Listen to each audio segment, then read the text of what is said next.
This is Koh Chang, beach on the eastern seaboard. And this officially marks the end of my solo Southeast Asia backpacking trip. Phenomenal experience. So much to be grateful for, really.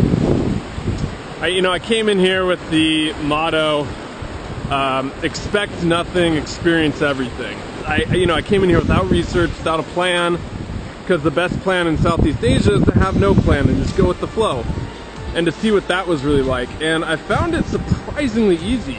That was one thing that amazed me, is how easy it is to just get around and maneuver.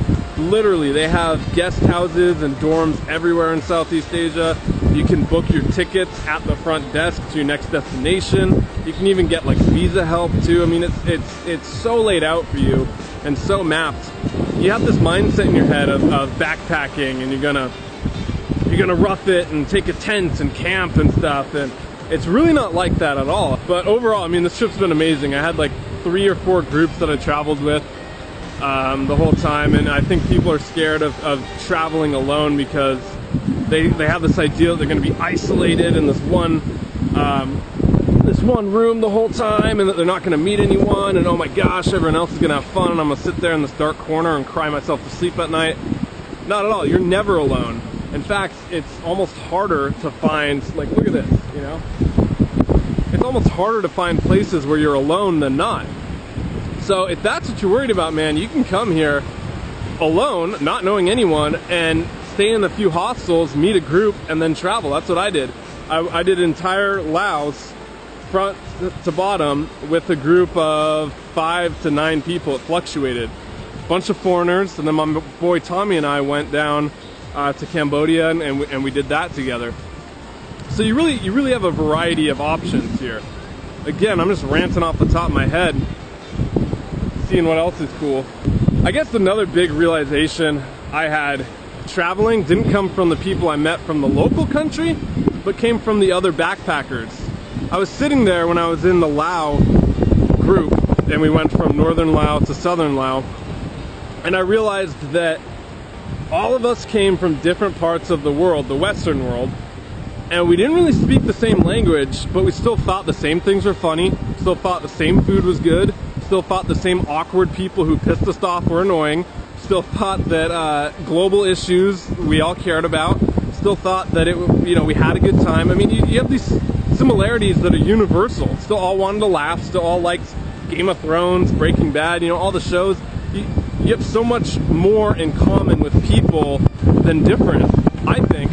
And the more you're able to focus on that, the better off you are. And so I really realized that, it's easy to write them off as the French over there in their European world, but then when you really see it close up, holy shit, they're the same as us, different perspective. Next time, if I were to do it, I think I would try and do more local things.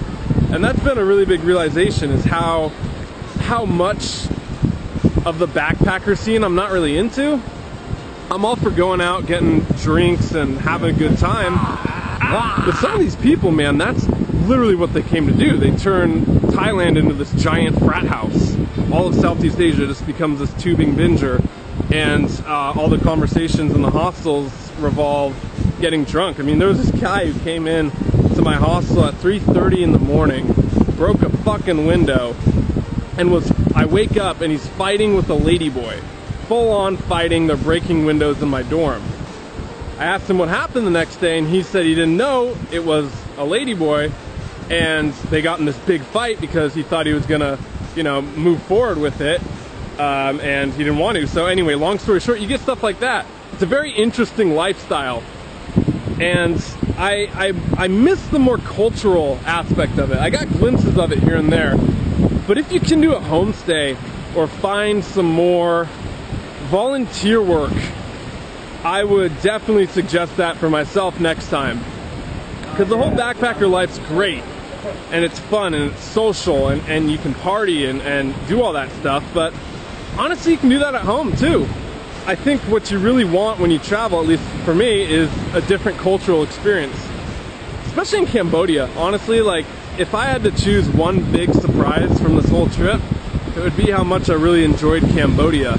Just the recency of their history, with the killing fields, and the people there that I met with the tuk-tuk driver. Went to his house and he offered me to marry his sister.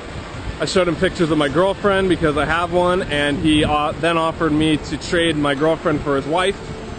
He was very serious too.